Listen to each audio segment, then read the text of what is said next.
Meisterstahl hailing frequencies are open. Okay, we're on.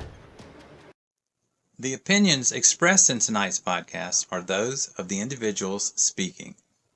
They do not necessarily reflect the views of HarrisFilm Productions or its other crew members. This is Steve Harry Harris and the HarrisFilm crew. Roy Ivey, Matt Arnold, and Ken Mays, and Belle sometimes. She's already got fan mail, you know. She probably knows it.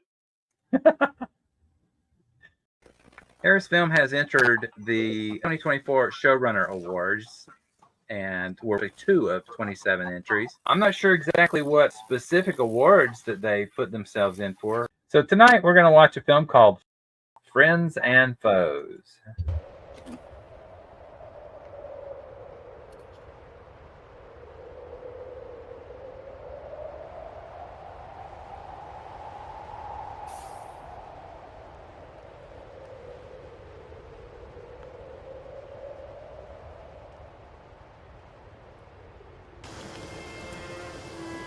So, the daughter of the voice of the Beta Z Council.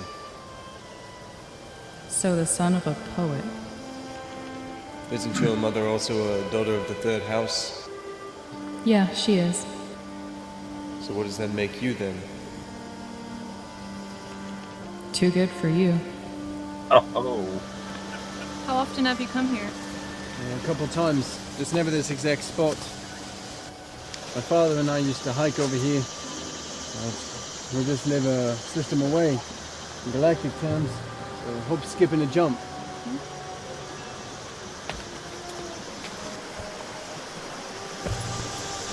Speaking of galactic terms, can you believe that the Council is considering joining an interplanetary alliance? They're going to vote on it soon, but I really don't see the motion passing. You mean the United Federation of Planets? Of course that's what I mean, I just don't see why we should. I don't see it passing either. It doesn't benefit us. We've been fine on our own. Why change now? I agree. Being part of a large group only suppresses our uniqueness. My mother agrees as well. I'm sure she'll be voting no. It's an intriguing prospect. The Terrans would have us believe it's for our mutual benefit, to protect from hostile races. Seriously, what do we even know about these Terrans? And Vulcans are just arrogant and condescending. Well, I've never met a Terran, but if the Vulcans think it's a good idea, it must be logical. It's set up over there.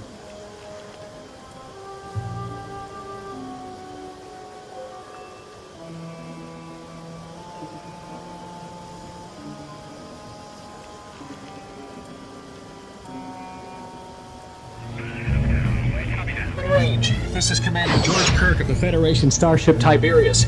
We've been attacked by a Klingon vessel of unknown design. We've been forced to abandon ship and are drifting in the escape pods. We have limited supplies. We need help immediately. I don't know how much longer we can...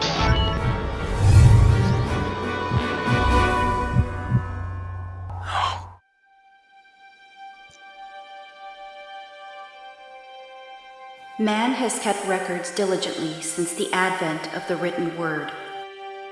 His accumulation of knowledge has grown exponentially with each passing decade. As he moved out into space, this knowledge was combined with that of many other races to create the single largest repository of information in the known universe. The repository is known as Memory Alpha. This is where you can access the Federation files.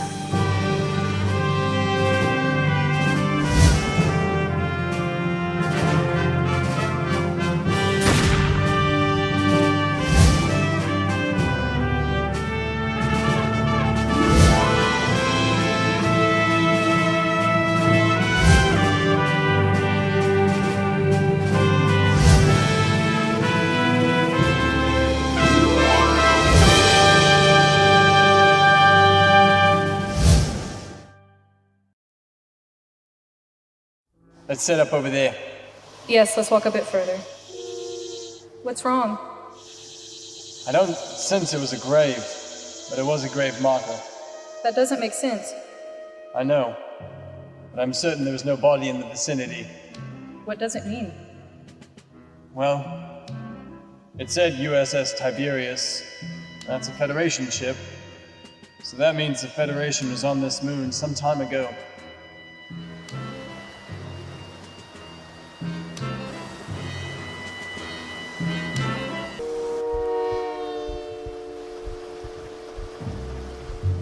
That's part of the risk of being in Starfleet. I don't want to join Starfleet, Dad. It's your decision, son. But you have plenty of time to make it. Are you going to be going out again? Well, I don't know. Starfleet hasn't issued new orders yet. I don't want you to go out again. It's not safe. Well, don't worry. I'm not going anywhere anytime soon. Besides, I plan on being here when your mom has your new brother or sister. How much longer? About a month or so.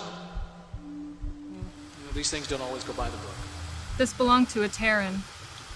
They're a deeply emotional species. Really? I hope that they're fairly primitive. They haven't even developed any form of telepathy yet. Their emotional attachments are strong. Well, suppose that's better than the emotionless Vulcans. Vulcans do have emotions, they just repress them, but they have no passion. You know what they do have? No what? Ale. Really good ale. Cheers. It is very good, but one must wonder how a logical race managed to make an alcoholic beverage which would inhibit their perfect brainwaves. It's an echo from the distant, violent past. So the Terran that was here, I got the impression that he was not alone. You mentioned a Klingon attack. Here, see what you can read from this.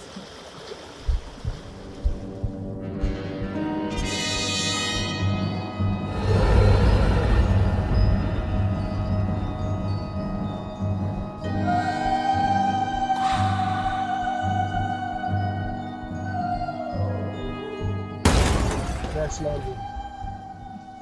Ouch. His comrade was with them. I must also report the death of the Tiberius First Officer, Mitchell McCabe. We managed to get off the ship together, but he suffered fatal injuries and died not long after we ejected the pod. Let the record show that Mitch gave his life in the performance of his duty. To his wife and kids, he died talking about you. He loved you very, very much. And I'm so sorry for your loss.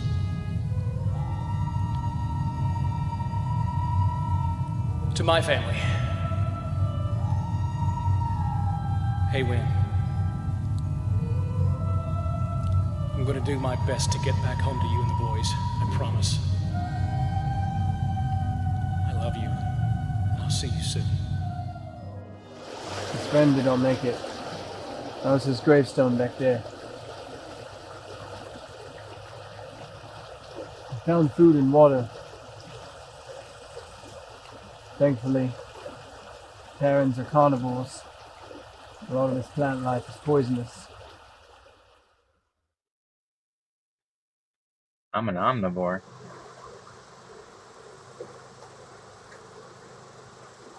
Right here.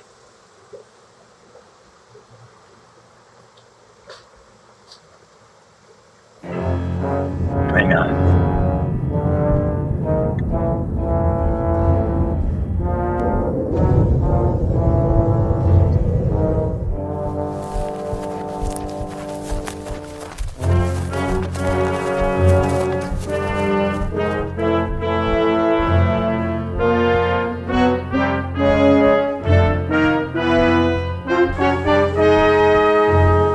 He was a scout. The Klingons were looking to annex this system when the Tiberius unexpectedly showed up.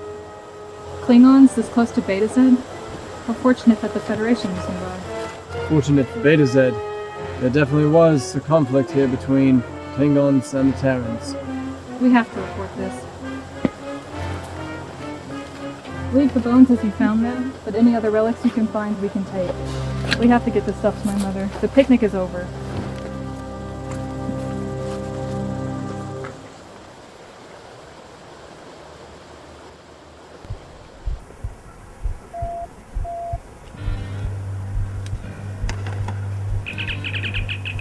Report.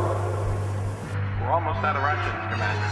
We've cut back further, but I estimate we'll be out of food in 3 days. What about long-range sensors or anything on the comm channels? Negative, sir. All channels are dead. And we lost life support in Pod 26. Mackenzie and Marquez died quickly.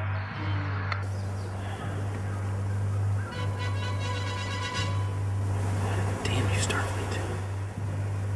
I heard you, sir. Orders.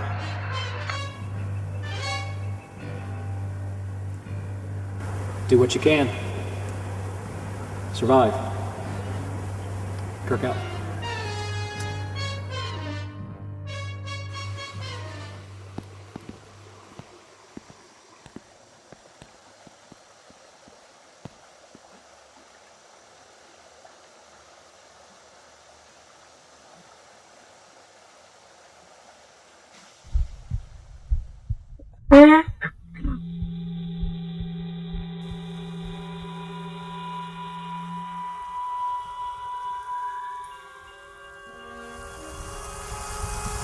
There better not be a mirage.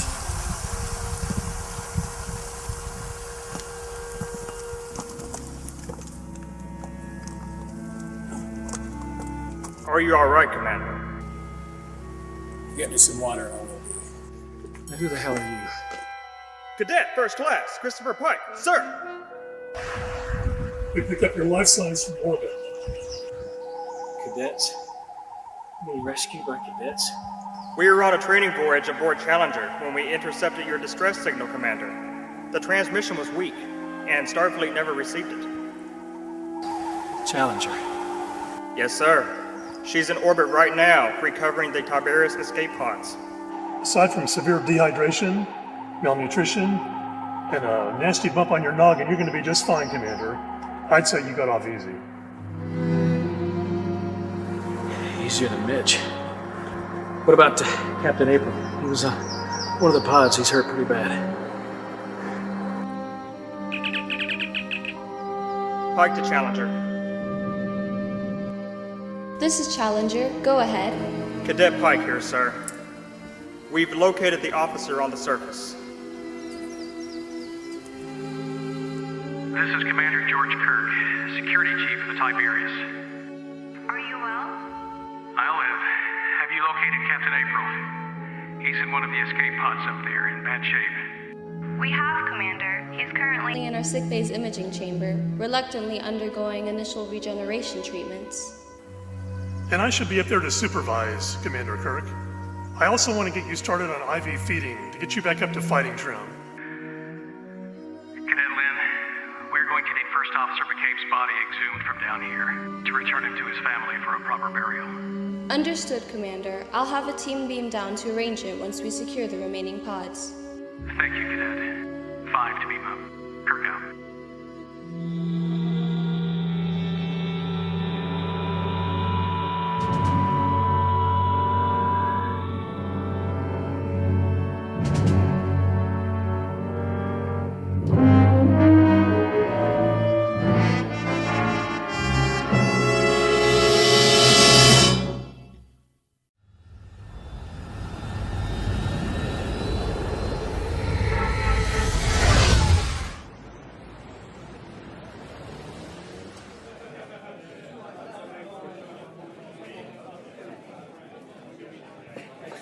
Who else?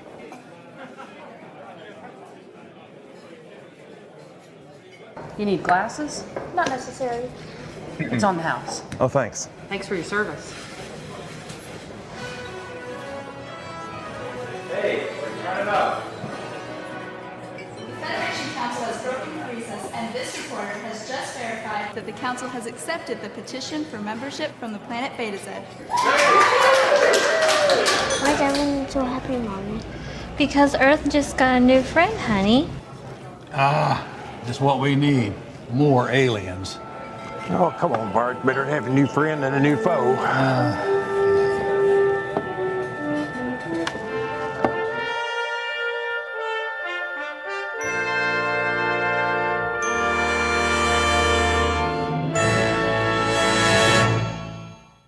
All right, camera one, position. You're live. Christina, 5, 4, 3, 2, 1. You're up. I have with me Federation spokesperson Trista Mir. It has been widely conceded that Beta Z was strongly opposed to joining any galactic alliance. What prompted the change of position from the Betazoids? Well, I'm sure the government of Beta Z realized the many benefits of joining with other spacefaring species. I have information from a solid source that the Beta Z's abrupt reconsideration was the result of a little-known Klingon incursion in a nearby star system. Care to comment?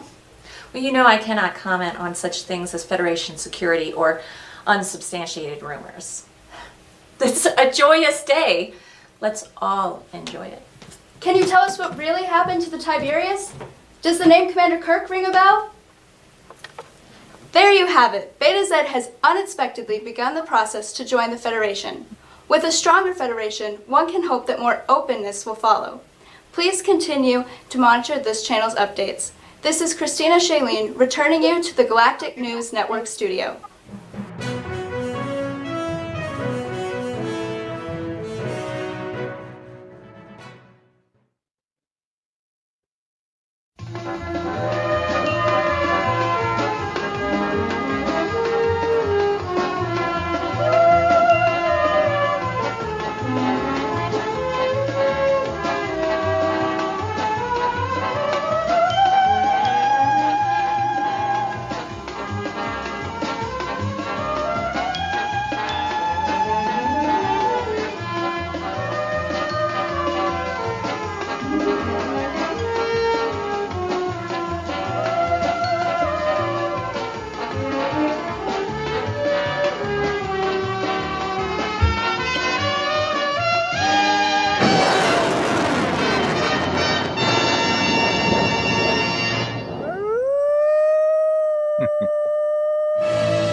Glenn Wolfe and Dan Reynolds have made a habit of this, finding old footage, shot footage of other projects that, for one reason or another, wasn't a complete episode or not complete, whatever else, and been able to use that footage and use some kind of framing device like they did here, and make that footage very usable. So I think it made a good story. George, the father of James C. Kirk, he actually had he made it where he was in Starfleet, and it makes some sense that maybe that he named his son the middle name Tiberius because he served on a ship that was named Tiberius.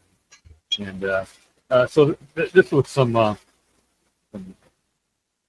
reconnoitering to make that useful. I think they shot some more film with George Kirk, who it was like 10-year-old footage or something, and but you know he looked pretty much the same.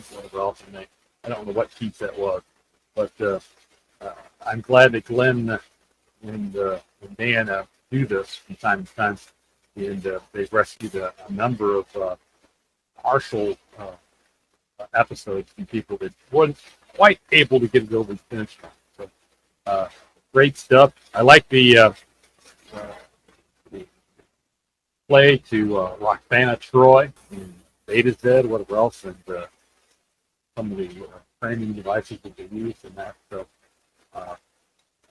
great stuff, and I think it kind of fits in the lore. Whatever else. So, a way to have Next Generation and TOS and pre-TOS 2 thumbs up for me. Yeah, Yeah.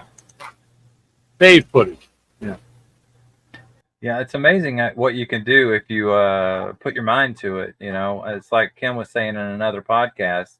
You got an idea, and you try to put it together, and sometimes it works out, sometimes it doesn't. But at least they made the effort to do it in the first place.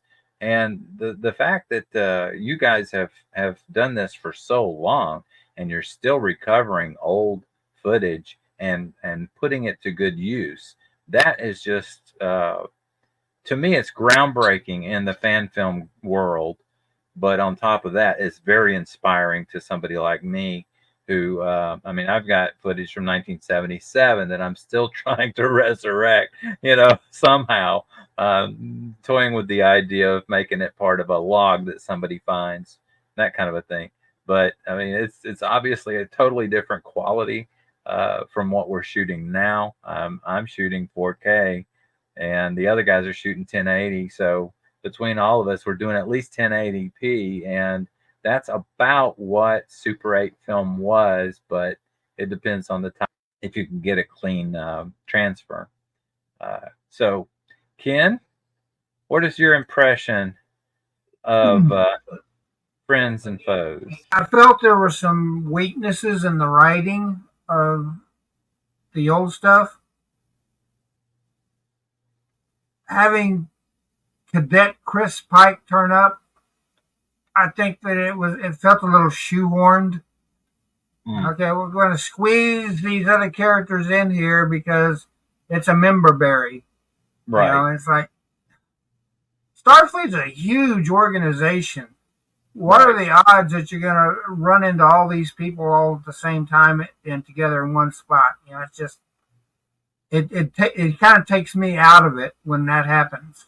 Also, it's been pretty much established in the Kelvin movies that Tiberius was the name of George Kirk's either father or grandfather, and that's why Jim was named Tiberius as his middle name. Right.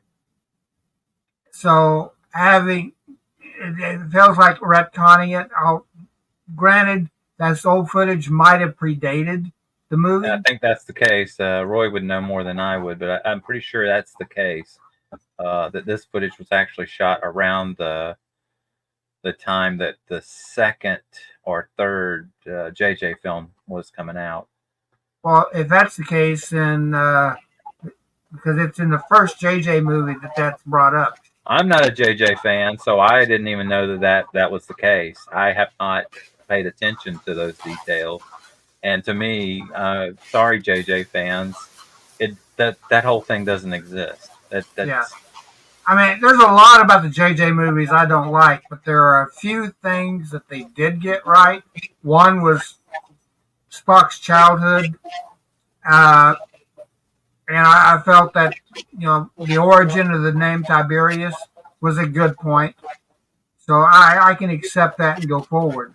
I think that, I'm sorry, forget the original footage with what was the name of that, you know, with George Kirk. It was going to be a series about George Kirk, but even that in itself, you know, they took some liberty because George was never a part of the Federation in the TOS reign of things. You know, he wasn't. Right, it's more like a novel.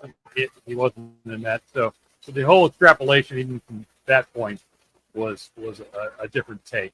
You know, whatever else was just, hey, let's get a relative of Kirk in. Well, actually, it was well established in the lore that it was well established in the lore that George Kirk was in Starfleet, but most of the lore that I read was that he was MIA, and that was part of the reason why James Kirk joined Starfleet, was he had hoped to someday find out what happened to his father. Novels that are not canon. and they totally retconned it in the movie. It was the first JJ movie where Spock tells Kirk that his father lived to see him become captain of the Enterprise. I don't feel comfortable with the thumbs up. I go with stars. I would say 7.5 stars out of 10. Okay, that's fair. Like I said, it was the shoehorned characters, including the ancestor of the Waxana Troy turning up. Yeah. You know, it's like, all right, here's another shoehorned character. You know, it's like out of all the Beta Zeds, it just has to be the Waxana Related to Troy's mother. Mother or grandmother, you know, somewhere in that line. And Yes. Roy, Yeah, if you were doing stars, how many stars would you give it, Roy? 8 out of 10? 8 out of 10. I think, you know, there's going to be imperfections and things or whatever else. Sure. When you're trying to fit a piece together. You got that old footage out there, you know. Right. I think all those people that were involved in that shoot, waiting to see their work on the screen, and now it's finally out there. You know, we've got footage from a couple of years ago that's still not finished because they need to be composited properly and edited. I'm counting on you to save some of my footage. I've got all of it saved. Yeah, but wait, saved from back in the day, you know, when they shot, you know, by the time they shoot holograms, our movie will come out. So, Matt, you've been awfully quiet. What do you think? I give it an 8 out of 10. 8 out of 10? Okay. Anything specific that you could do constructive criticism about? So do you have any constructive criticism?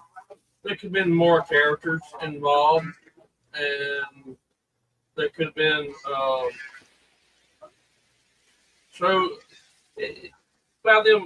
they did do one good thing. They did, when they really touched the object, it did show them like a I don't like flashbacks generally, but I like the way they did that. but at least that told the story of what happened to them at the time, and at least that did show that. Yeah. But the story could have been a little bit longer. Could explain more to the story, but other than that, I give it an 8 out of 10. All right. How'd you feel about the news footage, the news reporter interview, and that kind of a thing? To be honest, they could have probably left that out. I don't remember in any of the series them having a news during the series or anything like that. But you know, everybody have their own thing, and Right. Well, we do know that on Deep Space Nine, you know, they had some kind of news service because what did Jake do? And he was a journalist, so I don't remember seeing any news footage in Deep Space Nine, but they did talk about it like it was a thing. But I give them credit for doing it. Yeah, they did do it, and the last scene with the bar and all, it still looked like 20th century era where the bar was. Or at least 21st. Yeah. Yeah, but I did Could be an old bar. Through the window, I did see a reflection of a car. See, I didn't catch that. Filmmakers are going to catch those things, but the average viewer's not going to see that. That's true. But that's okay. I have seen this before. I actually have watched Federation Files, and they do have some pretty good in the later versions. They do have some pretty good ones. Right. If this was the first ones that they done, they have come a long way with it, and they have come a long way. We love your stuff, seriously. So this is not an attack. This is not a personal attack on you or anything. And obviously, you made the best use of the footage that you could in your situation. And that's more than I've done on some of my projects. The quality of your films are very good. We appreciate what you're doing in the fan film universe. I'd like to congratulate you on the number of films that you've been able to produce and release. One of the things that does pop up quite a bit is that other fan filmmakers seem to be concentrating on Kirk and Spock or other characters from the main series.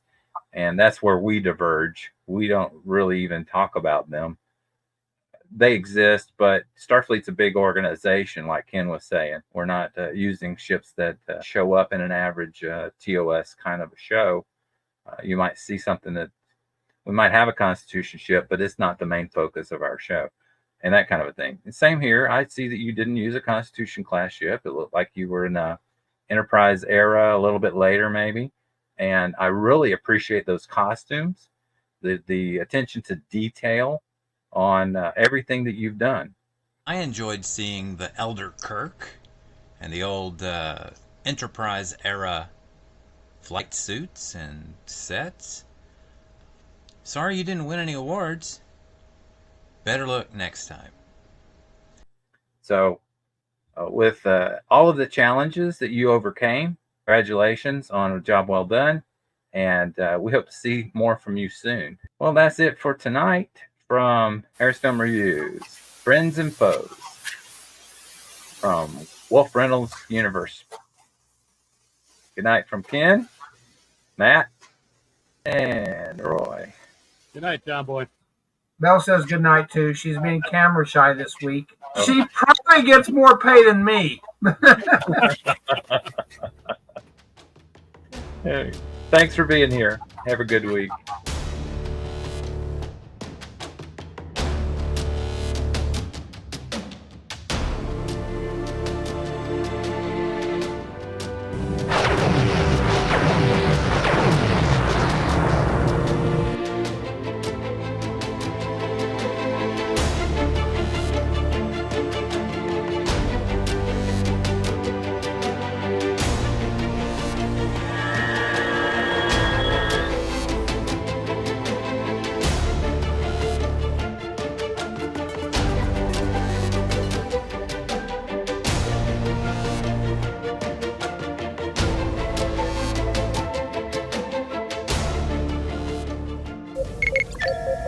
Hailing frequencies are closed.